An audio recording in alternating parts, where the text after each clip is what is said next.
among the features of American colleges is the system of secret societies. In fact, in some colleges, the system has grown to such an extent and the society question has become such a paramount one that it engrosses a large part of the student's life and enlists him in a mighty conflict for the supremacy of his society. To some, college societies are merely the fraternities and sororities of excess, drunken playboys and party girls, and still to others, they are the highly respectable stewards of future America, plucked from the best and brightest. But if one fact is confirmed, it is that those who are selected for membership often find loyalty to these auspicious organizations puts them on the fast track for success and leadership positions throughout life. For starters, find one high-ranking politician who wasn't in one. It's hard to do, with membership lists that typically include everyone from U.S. congressional representatives to senators to Supreme Court justices to CIA men and even U.S. presidents. There is solid ground for the assertions that these secret organizations are essential prerequisites for attaining true power and wealth in this country. Though it isn't easy for everyone to believe, underneath the layer of well-known Greek letter fraternities and sororities that dot nearly every major campus across the country, there is an inner ring of secret societies harbored at institutions of higher education that seem to form the basis of a very true class system, hidden in America. Nearly all these elite college secret societies are endowed with huge sums of money and powerful alumni that allow them to donate heavily to their universities and steer the selection of college presidents, board members, faculty and student government, and representatives, many of whom themselves are undeclared secret society members. Just about everyone has heard of the influential secret society at Yale known as Skull and Bones, for example. But while it's important, it is truly just the tip of the iceberg. According to Albert Clark Stevens' Cyclopedia of Fraternities, first compiled in 1899, all secret collegiate societies and their more public Greek fraternity and sorority counterparts, which date back to the first universities in America, give, quote, unmistakable evidence of having rummaged in the bureau drawers of Freemasonry, Odd Fellowship, the Templars, the Knights of Malta, and other orders for their ritualistic finery. These societies are known to conduct secret proceedings with secret oaths and secret rituals, and despite a public face of nothing but philanthropic goodwill for their universities, they are steeped in occultic mysticism and hidden agendas. There are a great many advantages in college fraternities. They cause a feeling of good fellowship among the students and are always a bond of union when college life is over. Once in, there's no withdrawal that is possible. As the number will come up again and again, we will begin with the mystical sevens. Sure, you've heard of 7 as a lucky number, or the perfect number, or even as a significant number in Freemasonry, but you might not realize that occultic importance of the number 7 also goes back thousands of years. The Order of the Heptasophs, or 7 Wise Men, dates back to 1104 BC at the time of the first Zoroaster, who is said to have been the head of the Magi of Persia. Persian kings were not allowed to take the throne until they received occultic instruction from a council of 6 wise men, for a total of 7, who met in the subterranean caverns beneath the royal palace, the only spot deemed lawful to impart the most occultic knowledge of the 7. Henceforth the king determined no important matter without his wise men.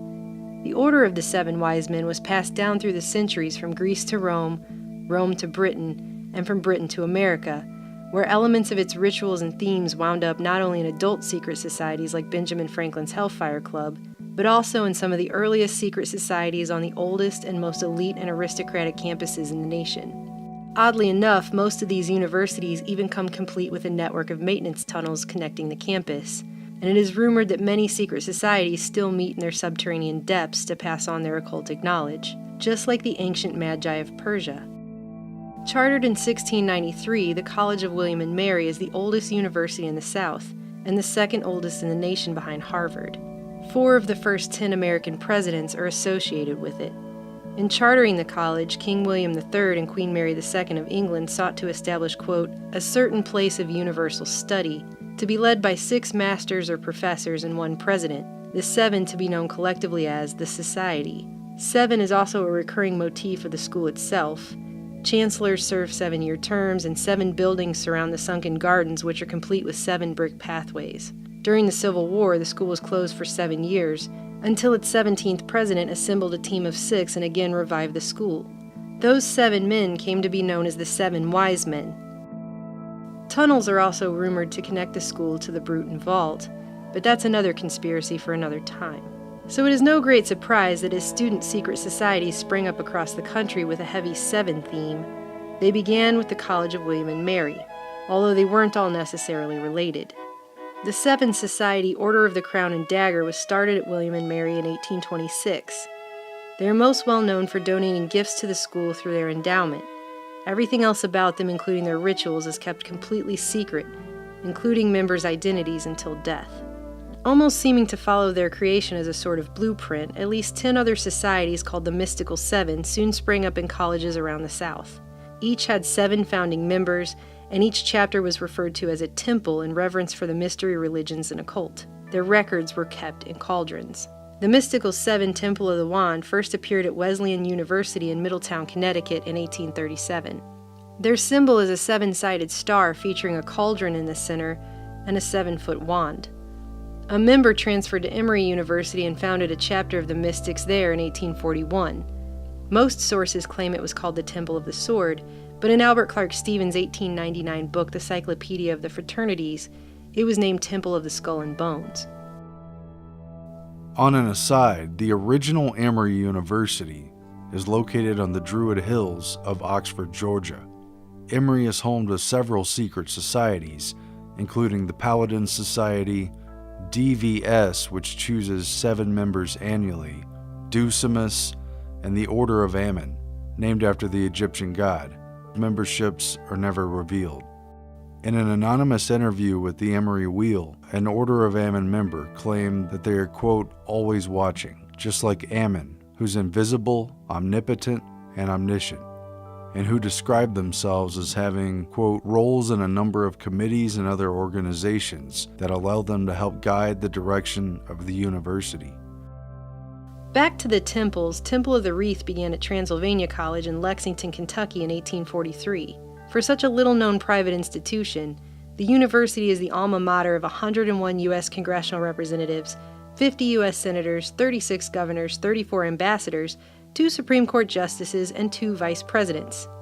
The university's motto is Latin for, "In the light, we pass on the light." And so it followed that each temple was set up by a member from a previous temple. A second Temple of the Wreath was set up at Centenary College in Louisiana in 1845. The Temple of the Skull was set up at the University of Georgia in 1846. Temple of the Star at Ole Miss in 1848 or 1859, depending on the source. The Temple of the Scroll and Pen started at Genesee College in 1855. The Temple of the Hands and Torch at University of Virginia in 1867 in turn founded the Temple of the Star in the South at the University of Carolina in 1884 and the Temple of the Sword and Shield at Davidson College. It's rumored there was also a Temple of the Owl founded somewhere else down south, but its exact location has remained a secret to this day. The Mystical 7 at Wesleyan also gave rise to the Rainbow, aka the WWW fraternity at University of Mississippi in 1842, or 1848 depending on the source. And it too was a secret society with 7 founding members. Originally called the Mystic Sons of Iris, the Rainbow spread to multiple southern states like the Mystical 7, including Alabama, Tennessee, both Carolinas, and Texas prior to the Civil War, and, quote, no man from any northern state was allowed initiation. The Rainbow was quickly absorbed into various Greek letter fraternities, which preserved some of its traditions as per charter, including the Rite of Iris that Delta Tau Delta continues to this day. Much later, a group called Mystical 7, or M7, showed up at the University of Missouri circa 1907, though no connection to the others has been shown to date. And today, there are not 1 but 2 Mystical 7 societies existing side by side at Wesleyan. Don't ask us how that works. It is believed that alumni of these mystical orders went on to found the adult secret society, the Order of the Heptasophs, or 7 Wise Men, which began in New Orleans, Louisiana on April 6, 1852, and numbered some 4,000 members in 18 states by the turn of the 20th century. But the Seventh Society, Order of the Crown and Dagger at William and Mary, and all those that followed, are still not the earliest secret societies that appeared at American colleges by far. The earliest appears to be the FHC, which was started at William and Mary on November 11, 1750, at the Raleigh Tavern, also known as the Flat Hat Club.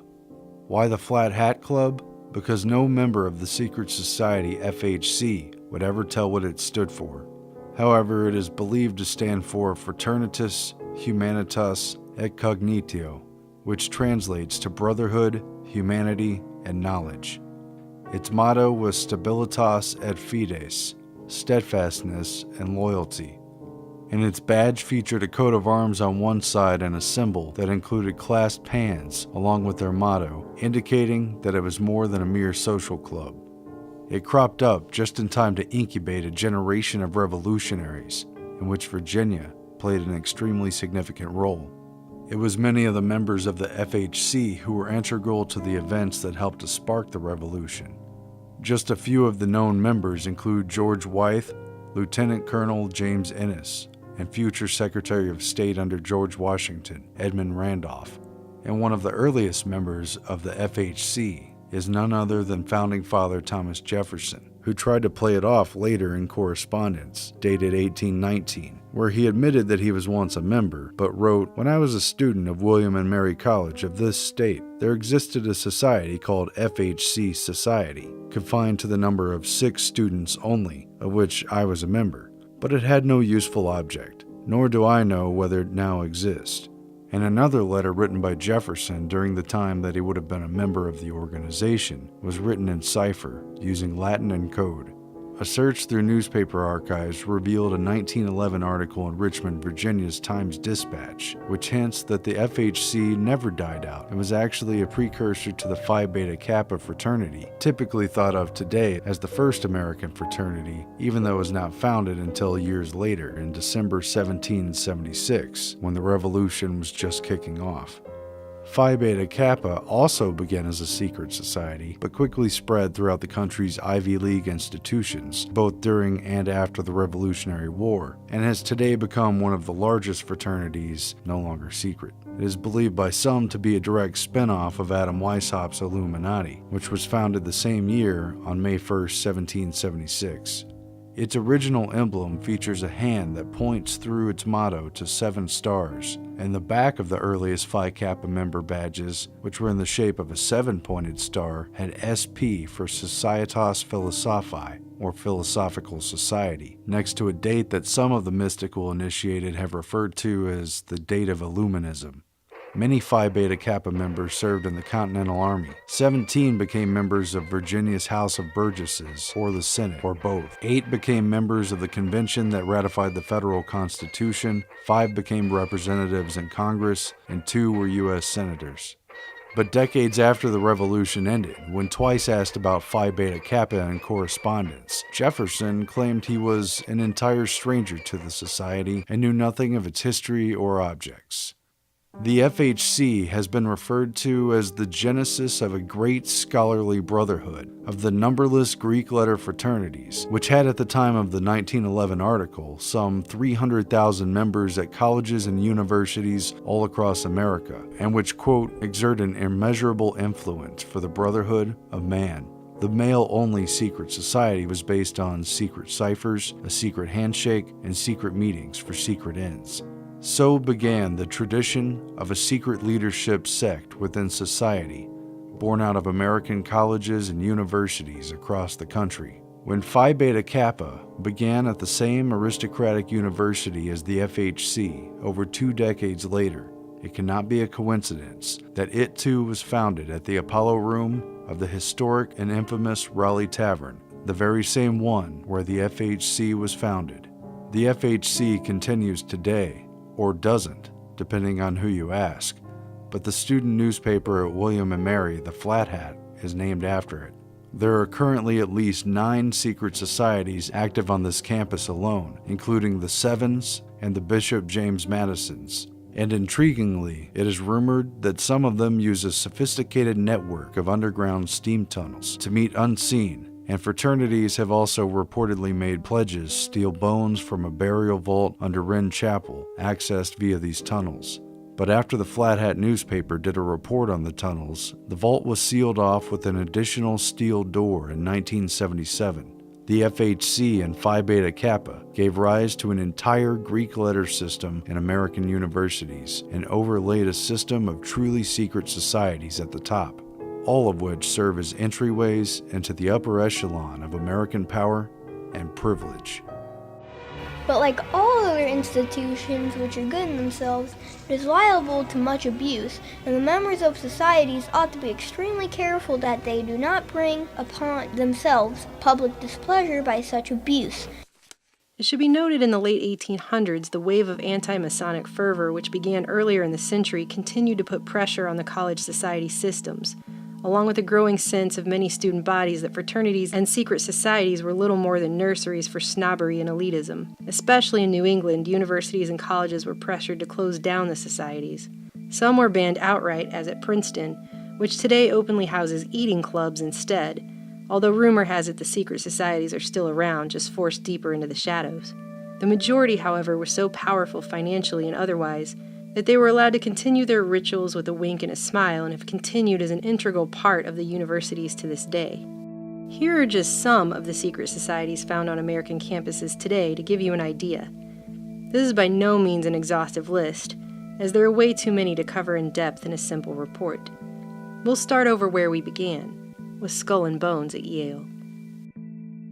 Just about everybody has heard about the secret society at Yale, known as Skull and Bones. Its obsession with the number 322, which by the way equals 7, and with skulls and emblems of death, is matched by its deep pockets and its blue-blooded membership, including former presidents George H.W. Bush and George W. Bush. They have a deep connection to the CIA and the foundation of U.S. intelligence, and have equally expansive ties to its network of prominent business and political leaders.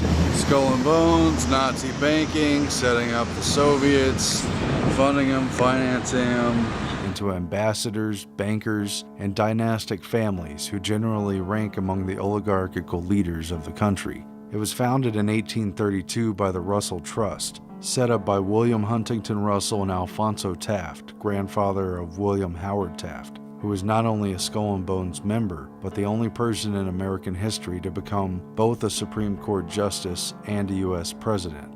Russell, who's also deeply connected to the British aristocracy, was conducting a shady but lucrative import-export business that included opium with the Delano family that President Franklin Delano Roosevelt came from. Skull and Bones taps 15 seniors each year, and since its beginnings, their members have typically come from families who already have wealth and clout. If they accept, they undergo a torturous initiation that includes intimately recalling their most personal life details, including a comprehensive sexual history, all while lying inside a coffin. And there are rumors of other extreme and sometimes perverse acts that take place inside of their tomb. It's about the only way I can describe it. It was sick.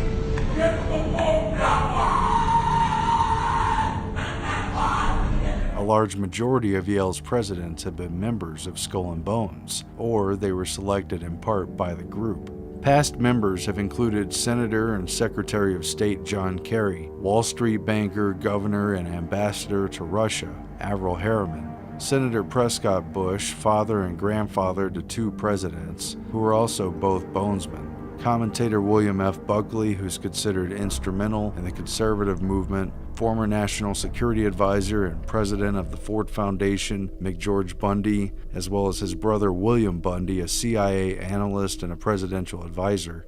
Actor Paul Giamatti, whose father was president of Yale and commissioner of Major League Baseball, and various members of old-line elite families, including the Rockefellers, Pillsbury, Davison, Stimson, and Whitney families, who've all been initiated into Bones. Skull and Bones is not alone at Yale. In fact, there are at least 41 secret societies known on the campus, with 8 landed senior societies who have tombs or houses on campus property, all of which not only conduct secret initiations but hold within their ranks a who's who of some of the most influential and well-connected men, and quite some time later women, in the global economy. Yale's second oldest and second most important secret society, Scroll and Key, is no second best. With assets amounting to over $10 million on paper, it is the wealthiest secret society at Yale. While Scroll and Key appears to be short on skulls and secrets, it taps its 15 selected seniors for initiation in a similar manner to Skull and Bones. Its badge is a gold key over a scroll with the letters CSP above and CCI below, although no one outside of the society knows what that stands for. Scroll and Key's tomb is often regarded as one of the nicest buildings at Yale. Its members include former Secretaries of State Dean Acheson, Cyrus Vance, and Frank Polk, Cord Meyer Jr. of the CIA and World Federalist Society, James Stillman Rockefeller from the prominent banking family, father of modern neurosurgery Harvey Cushing, journalists Fareed Zakaria and Stone Phillips of Dateline NBC, editor of the Council on Foreign Relations Foreign Affairs magazine Gideon Rose, and even Gary Trudeau, the cartoonist of Doonesbury fame, not to mention countless U.S. senators, representatives, mayors, ambassadors, and diplomats, lawyers, and bankers, and at least 2 Nobel Prize winners in science and medicine. In addition, A. Bartlett Giamatti, father of Skull and Bones actor Paul Giamatti, is a prime example of Scroll and Key members who have gone on to hold the office of president at Yale. This is a group of seriously influential people, and as with many college secret societies, when everybody in the inner circle knows each other, even greater power can be derived through networking. On a side note, Skull and Serpent, another senior secret society with a tomb founded in the same vein of Skull and Bones and Scroll and Key at Yale, was created at Wesleyan in 1865. Yale's third oldest secret society, Wolf's Head, also holds great influence and immense wealth, and perhaps a younger sibling syndrome. Supposedly created from Skull and Bones rejects, Wolf's Head was founded in 1883. It began as the, quote, Third Society, but reportedly changed its name 5 years later. Their tomb is called the Hall, and rumor has it that their Olympic-sized pool creates a water bill bigger than all of New Haven's first ward.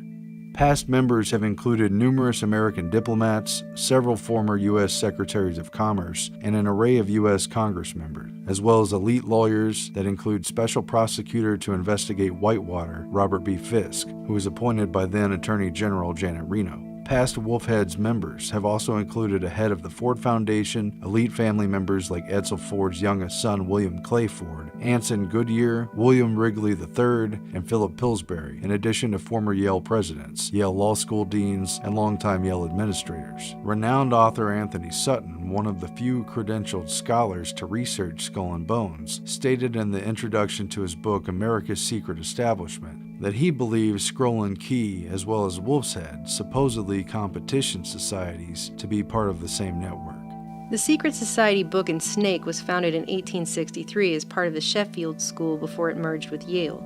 Their tomb features a caduceus on its wrought iron gate out front, and the group's emblem is a book surrounded by the Ouroboros, an ancient symbol of a serpent or dragon swallowing its own tail in a perpetual cycle. Real, the end is the beginning is the end, tree of knowledge of good and evil, never-ending story type stuff. Looking at the list of notable members reads more like a list of America's intelligence leaders.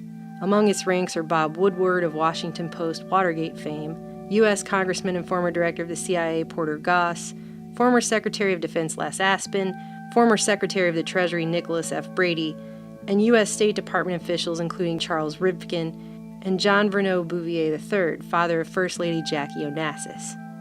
Yale is also home to others including Mason Chain, Berzelius, Elihu, St. Elmo's, and the Manuscript Society, all of which boast powerful professionals from directors of the NSA and CIA to former CIA intern turned CNN anchor Anderson Cooper, and political correspondent and advisor to 4 presidents David Gergen, who regularly attends Bohemian Grove.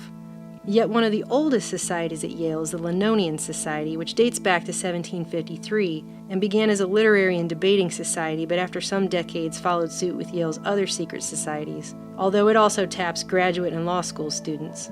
Linonia includes among its ranks such prominent members as Nathan Hale, Eli Whitney, John C. Calhoun, James Fenimore Cooper, William Howard Taft, and Daniel Gilman, the first president of Johns Hopkins University, founding president of the Carnegie Institution, and co-founder of the Skull and Bones Russell Trust Association. Leaving the elite halls of Yale, where secret societies became especially ingrained, we find that the rest of the established East Coast is also littered with exclusive societies filled with the offspring of wealthy families.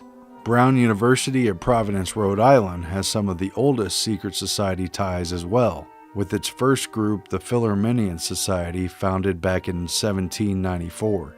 The most secretive at Brown, however, is Societas Domi Pacifica, known today simply as the Pacifica House, originally founded as the Franklin House back in 1824. The 3 keys on the Society's coat of arms are symbols of Benjamin Franklin's experiments with electricity. The Franklin House formation, however, officially dissolved only 10 years later in 1834, when an inner core of the society complained that the quality of membership had severely deteriorated. However, it reportedly continued in total secrecy, only to later emerge as the Pacifica House after the Civil War.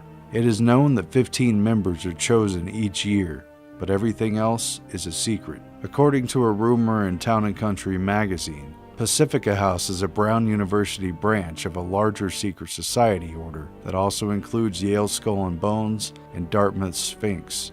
The group has continued to operate according to a 2002 society report with the dual purpose of improving the university's public function while preparing and perhaps grooming men and women for lives of efficacious leadership. Skull and Bonesman Andrew Dixon White, first president of Cornell, is said to have spread the idea of Yale-fashioned secret societies to the university he presided over. Quill and Dagger, founded in 1893 at Cornell, has been considered one of the most powerful and influential college secret societies in the country, a la Skull and Bones. All meetings, proceedings, and activities of Quill and Dagger are closed and concealed. Members' names, however, are published each semester. In the past, members were known by their pins, which feature the head of a corpse holding a quill in its mouth impaled by a dagger.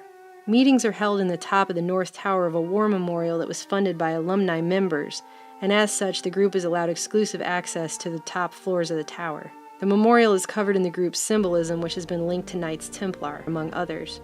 Quill and Dagger was traditionally exclusively male, but began accepting women in 1974. The vast majority of members become campus leaders, then go on to become national and international leaders. In fact, it is said that from 1913 to 1984, there was at least one Quill and Dagger member on the U.S. Congress every year. Members have been very influential in U.S. government, holding positions in the State Department, as national security advisors, as directors of policy planning, and numerous other positions. A vast number of Quill and Dagger members belong to the Council on Foreign Relations.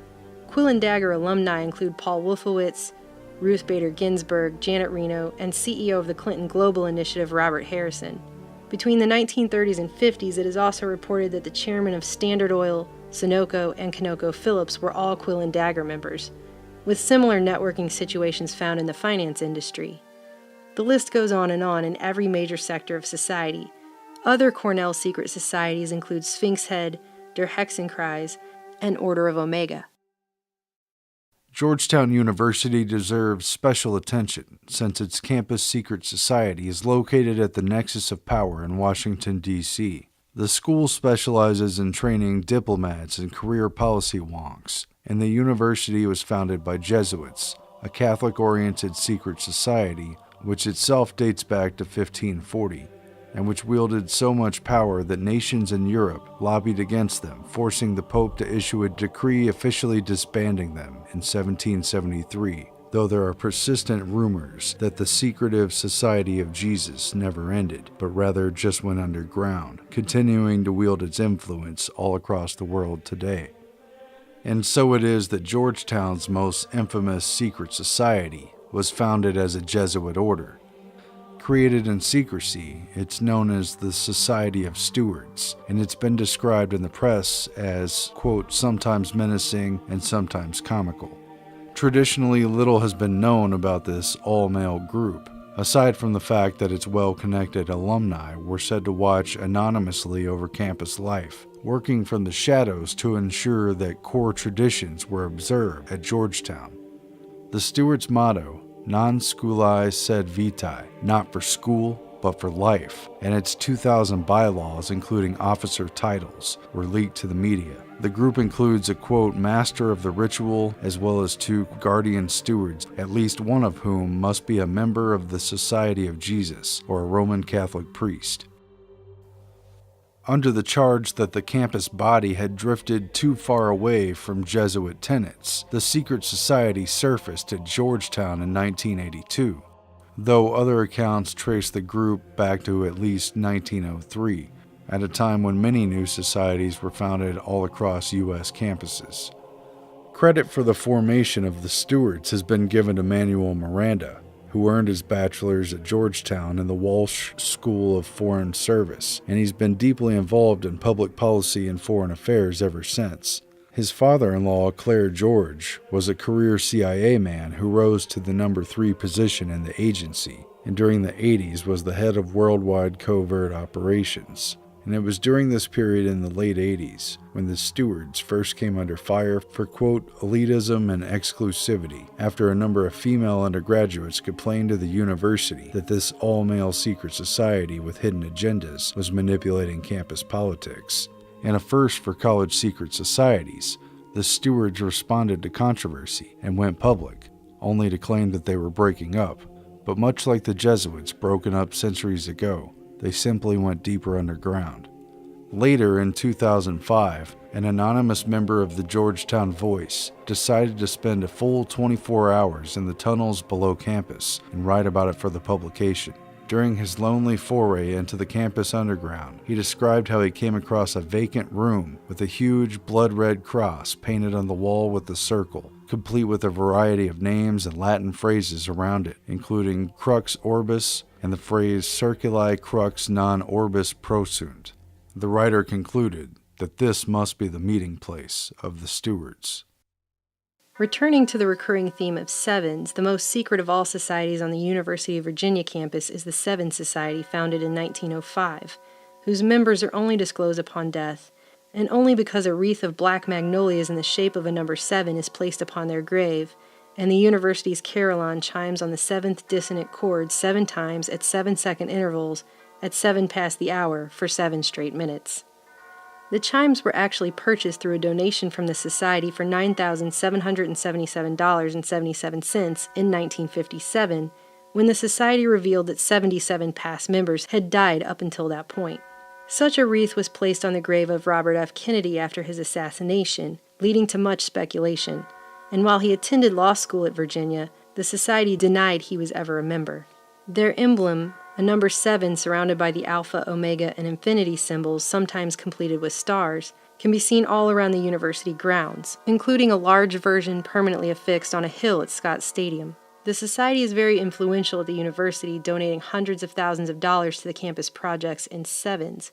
Notable members include Frank Wisner, head of the OSS operations in southeastern Europe, and later head of CIA Directorate of Plans, American ambassador to Bahrain in the mid-70s Joseph Twinham, Edward Stettnes Jr., who was Secretary of State under Presidents Franklin Roosevelt and Harry Truman, and at least the 2nd and 5th presidents of the University of Virginia. Other University of Virginia secret societies include the Mystic Order of the Eli Banana, the 13 Society, the Z Society, Imp Society, Society of the Purple Shadows, Pumpkin, and the Order of the Claw and Dagger, among others. The Society of Purple Shadows caused controversy when members broke into the office of the Dean of Students a few years back to leave an angry letter about the cancellation of Easter, to which he filed a judiciary charge that went nowhere. Founded in 1908, the all-male Gridiron Society of the University of Georgia comes off as just another honor society at first glance. However, its membership and its core purpose, like so many other college secret societies, remains a closely guarded secret. But according to legend, the Gridiron Society is linked to certain historic structures around the state, including the mysterious Georgia Guidestones. It is also believed to be linked to other elite college secret societies, including Yale's Skull and Bones. Interestingly, the connection to Yale dates back for centuries, as the University of Georgia's first president, Abraham Baldwin, a signatory of the U.S. Constitution, was a Yale graduate prior to the creation of Skull and Bones, when he was a member of Yale's older Linonian Society. Gridiron's elite alumni reportedly include every state governor and every U.S. senator from Georgia, for nearly the past century, and also include former President Jimmy Carter. The university also has a complimentary all-female secret society called Palladia, which is reportedly connected to its own vast network of distinguished and influential women across Georgia. Throughout its history, Duke University has been home to several secret societies, but two of the most well-known were the all-male Order of the Red Friars and the Order of the White Duchy, a complementary all-female society created by the friars. The Order of the Red Friars was founded in 1913 and was only known at all because once a year, a figure in a red hooded robe would select new members on the steps of Duke Chapel in broad daylight. As with many other secret societies, 7 new members are chosen each year. Everything else about the order, its constitution, and rituals have remained a secret until some of the records recently became unsealed in the campus library. Past friars include President Richard M. Nixon, first president of Duke University William Few, Arthur Hollis Edens, a top Rockefeller Foundation executive and president of Duke from 1949 to 1960, and U.S. diplomat to Iran, Yugoslavia, India, and Greece, George V. Allen. The Order of the Red Friars founded their female counterpart, the Order of the White Duchy, by choosing 7 female members of the class of 1925. Members were known by the white carnation they wore on specific days of the year. Bob Dole's wife, Elizabeth, who has held numerous government positions including Commissioner of the Federal Trade Commission, Secretary of Labor, and U.S. Senator of North Carolina, was a White Duchy. According to an old Duke Chronicle article, both orders have secretly helped create university policy and influence student life, and the Red Friars have been affiliated with student government, the student newspaper, and the undergraduate judicial board, where they could further the group's secret aims. According to archives, the order was, quote, privy to information not widely known on campus. Supposedly both groups disbanded in the 70s, but as with all secret societies, it should be taken with a grain of salt. At the private Washington and Lee University in Lexington, Virginia, there are several secret societies, but none are so elite and ominous as the Cadavers. Aside from the fact that they were founded in 1957, the basic facts of what the society is about, what it has done, and who is in it remains completely unknown to this day. In fact, the only reason people know they exist at all is because there's a bridge on the main campus that connects to Wilson Field, which bears their name and symbol, a C around a skull. The symbol pops up again and again in prominent places all over campus, and especially on the hillside adjacent to the football field before big games. It is thought that the society is made of older pre-med students, and legend has it that they travel through a sophisticated network of tunnels under the campus, and that their inner sanctum is down there somewhere. Rumors abound about the location of the doors to these tunnels, and some of the pictures have been posted online. What use are the tunnels? The Cadavers like to dress in matching black costumes with capes, adorned with chrome skull masks, and creep around campus after dark, plastering their symbol everywhere in chalk. They're also known to run wailing through the sorority houses in the middle of the night, but there's no point in complaining to campus authorities, as the Cadavers are also denoted as Friends of the University. In other words, above the law, due to large financial donations to the school, including a cadaver endowment and gifts of hundreds of thousands of dollars for campus projects. Supposedly, membership in the Cadavers is a golden ticket into elite circles for life. Other societies on campus include the Sigmas, the Mongolian Minks, and the Phalanx.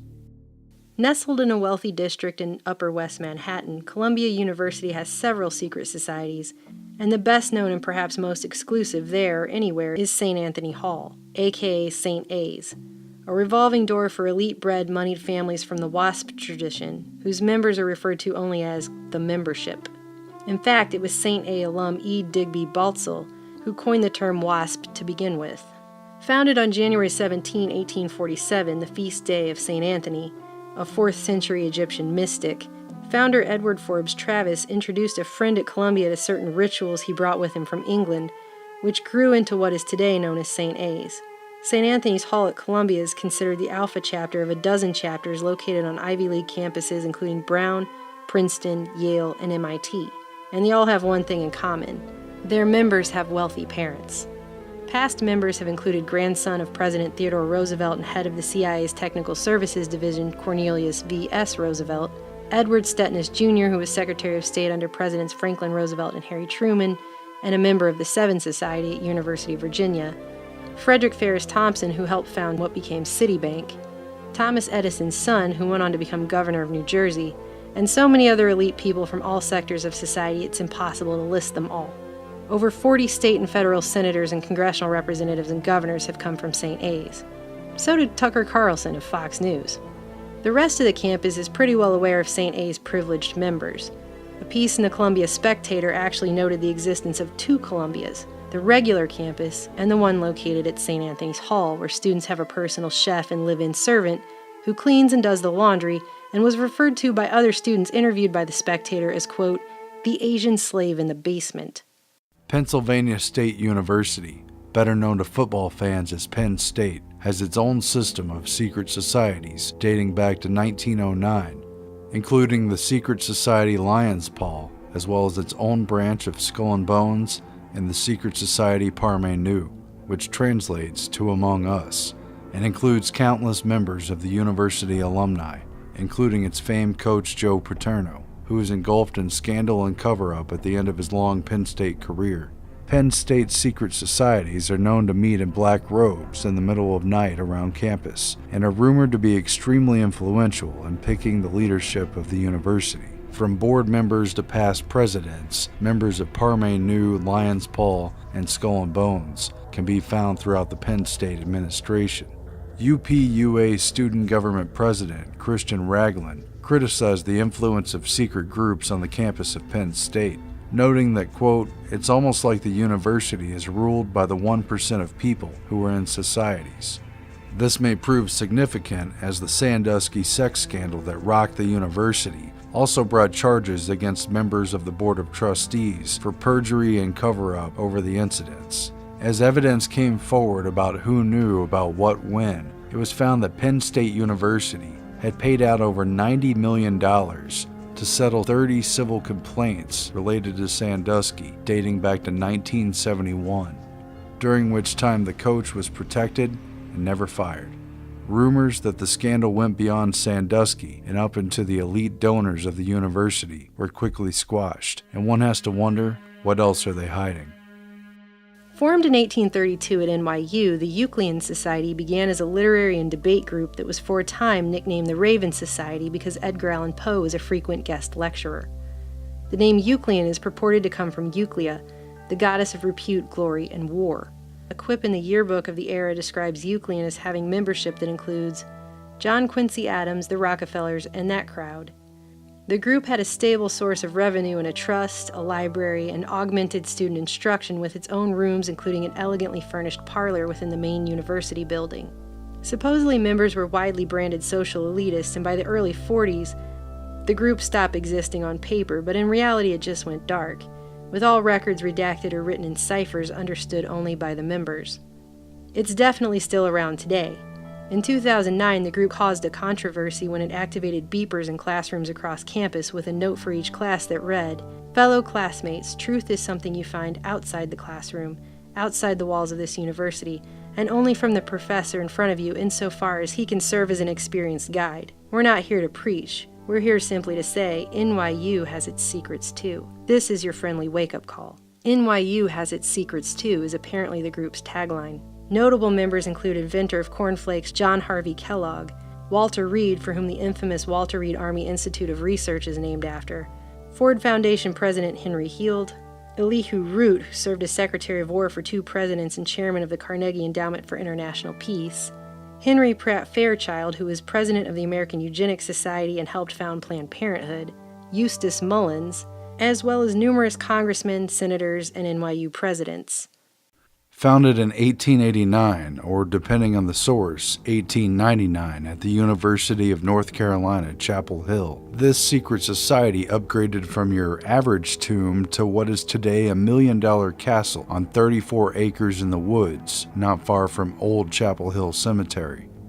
Originally, it was known as the Order of Dromgoole, after the legend of Peter Dromgoole, a student who disappeared in 1833 and is rumored to have been murdered and secretly buried near the castle after a duel over a woman named Fanny. But the order's name was later changed to Gemgul, quote, in accord with midnight and graves and weirdness. In fact, the full name is the Knights of the Order of Gemgul.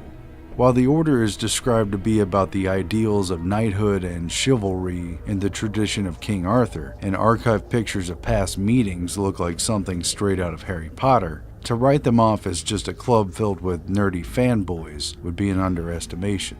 The order is for elite students, junior level and up, as well as faculty, and is not based on scholastic or athletic achievement. Only 10 initiates are chosen per year. Their rituals, code, and especially membership list are kept strictly confidential. They're said to meet at midnight by candlelight, and on All Hallows Eve each year, a group of hooded figures with candles appears in the Forest Theater near the castle around midnight. Their logo is the devil, and past photographs of members show them posing with the devil again and again and again. While membership is again secret, it is known that George Watts Hill, the wealthy banker and later OSS member who developed what came to be known as Research Triangle Park, was a Gemgul. So was Republican Congressman Charles R. Jones, 2 Chief Justices to the North Carolina Supreme Court, one-time North Carolina Governor John Erringhouse, William Randolph Kinnan, for whom the UNC Stadium is named, and a bevy of past UNC presidents, distinguished lawyers, doctors, and businessmen. Senior societies date back to 1783 at Dartmouth College in Hanover, New Hampshire, and there are at least a dozen societies active there today, with an estimated 31% of seniors at Dartmouth involved in them. 6 keep their membership totally secret until graduation day, when members reveal themselves during commencement with walking canes carved with their symbols, including the griffin or the phoenix. The oldest of these is the male-only secret society Sphinx, founded in 1885. Each spring, 24 juniors are tapped to join the crew and become Sphinges. 7 additional seniors are also tapped each fall. The Sphinx has its own Egyptian tomb built in 1905 on the base of a pyramid with 2 large pillars at the front entrance and the winged disc symbology over the door. And the building houses a library and is rumored to have access to a network of underground tunnels and a secretly constructed swimming pool known as Cleopatra's Swimming Pool. The Sphinx reportedly gave rise to the secret all-female society Cobra, established at Dartmouth in 1978. Members of Sphinx included Richard Clark, National Counterterrorism Director under both Clinton and George W. Bush, U.S. Secretary of Transportation William T. Coleman, Jr., journalist for The Atlantic and The New Yorker Jeffrey Goldberg, and billionaire founder of the Huntsman Corporation John Huntsman Sr., among many others. According to filings of its 501c3 Sphinx Foundation, which oversees $2 million in assets, the Society's aims are in part to train and educate selected undergraduate members of the college to become prospective leaders of not just the college, but the local, national, and global community. To that end, the Society teaches a formal course to its initiates held in the Sphinx building and overseen by alumni members, which combines guest lectures, oral review sessions, reading assignments, and an oral exam at the end of the year. It is also reported that general activities of an undergraduate membership in Sphinx include extensive peer-driven learning experiences that take place in the Sphinx building. Clearly, belonging to secret societies gives one an education not afforded to the rest of college student populations. Dartmouth is also home to the Cask and Gauntlet Secret Society, founded in 1886, of which children's author Dr. Seuss, former Vice President Nelson Rockefeller, and Secretary of Treasury Hank Paulson were all members. The all-male secret society Dragon, founded in 1898, is considered by some to be the most secret of all societies at Dartmouth. It is rumored that Dragon's annual initiation rites involve a wilderness vision quest and mock sacrifice based on ancient Welsh Druid tradition. But little else is known about the group. The election of class officers is frequently made by a deal between 2 or 3 powerful societies. The result is therefore a cause of much bad feeling. Despite all the American dream rhetoric, which sounds good as a political tagline, secret orders and elite traditions seem to be the real American way. But at least they seem benevolent on the surface, right? How bad could it really get? At the end of the day, isn't it all just campus politics? No. And with that, we leave you with the University of Alabama and a notoriously powerful and shadowy student political group known as the Machine. The machine is composed of dozens of Greek fraternities and sororities who reportedly pay $10,000 apiece to be part of a nearly literal political machine that dominates all Greek life and the Student Government Association, including all campus elections and the passage of student resolutions. The machine's dark history dates back to 1888, when it became the Alpha Rho, Alabama chapter of Theta Nu Epsilon, which branched off from the Wesleyan University chapter founded in 1870. By definition, it is a sister organization to Yale's Skull and Bones, which is also part of Theta Nu Epsilon. Based on its activities and clout, Alabama's chapter likely also connects with older Southern power circles as well. The machine's secret society took on a distinct course starting around 1909, when it effectively merged with a parallel society known as the Skulls, breaking increasingly further from its charter and going rogue to operate as a tight political machine in campus politics and as a guardian of old money, white society values, a strategy that must have played well for the dozens of members who became leaders in business and politics in Alabama's power elite after they finished their studies. Their eerie emblem includes a skull with a dagger piercing through it, and the Greek acronym for Theta Nu Epsilon, which looks almost like the word one across its forehead, along with a pair of keys rather than crossbones, complete with angel wings, a cloud of dust, and an image more consistent with motorcycle gangs than university organizations. Other icons from the group depict demons bathing comfortably in the flames of hell. Death threats, creepy phone calls, stalking, having businesses shut down, knife attacks, and overt racism have all been attributed to this dark order in attempts to intimidate rivals and eliminate competitors. A recent report in the campus paper, the Crimson White, says that, quote, the machine used every scare tactic and committed every assault it could to instill dominance in the Student Government Association, from cross burnings to phone tapping, bombings to stabbings. A cross was indeed burned by 15 men in white hoods who stood in front of a competing sorority house after an independent black candidate won the student presidency in 1976. When an opponent had beat the machine for the student presidency in 1970, a few years earlier, his dorm room was burned. When a student editor exposed the machine in a 1960 edition of the Crimson White, he described the experience in local newspaper The Anniston Star, saying they had to go to press hours early and under the guard of a police escort for the circulation staff. During a previous expose in 1961, someone tried to hijack the bus carrying the papers from the print shop en route to the university.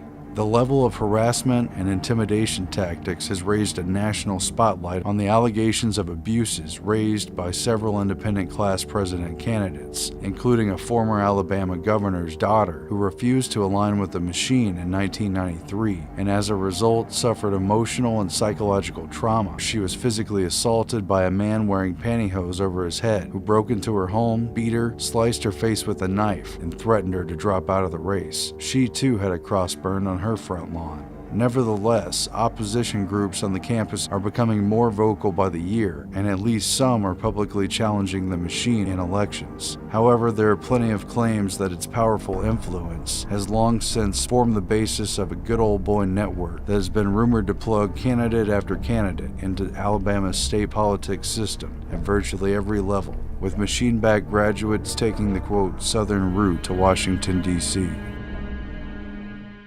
In real life, the smartest kid who pulls himself up by his bootstraps and works the hardest is not always the winner. The connections illustrated here alone prove that there are actually two college systems in America, one for the proles and one for the initiated, with an inner circle privy to hidden knowledge and rings of power that ordinary people, no matter how talented or bright, simply cannot attain. While this is by no means an exhaustive list, it should be apparent by now that secret societies are thoroughly entrenched in colleges and universities across America as they have been for centuries. It's more than just rules and traditions. Membership lasts a lifetime, and for some, that bond is more powerful than that of a spouse. And while outsiders may laugh off their ciphers and sacred rituals when they do get leaked to the public, it is clear they are no laughing matter to the group. You were both in Skull and Bones, the secret society. It's so secret we can't talk about it. What does that mean for America? The conspiracy theorists are going to go I'm on. sure they are. I don't know. I haven't seen the web. Number 322. You both were members of Skull and Bones, a secret society at Yale. What does that tell us? Not much, because it's a secret. But sober and serious connections to something the rest of us are not a part of. Many secret society members go on to join adult secret societies as well, and play their part in the wink and nod economy. And while many of these college secret societies and their true agendas remain hidden, only showing their faces through anonymous philanthropic good works around their campuses, it is also training these students the value of working with a group behind the scenes, in the shadows, and sworn to secrecy. These aren't just clubhouses and fraternity pranks, or simply juvenile flirtations with the occult, but rather they are a training ground for our future ruling elite. Simply put, here is a pedigree that opens doors that others dare not approach. What else is there left to say? The caste system is very much alive and well in America today. It simply isn't called that. It's been frequently demonstrated that societies in life as well as in colleges are often a source of much evil, with secrecy be one of the things which are strenuously insisted upon. A spirit of bravado and lawlessness is likely to pervade a number of men bound to sink or swim together.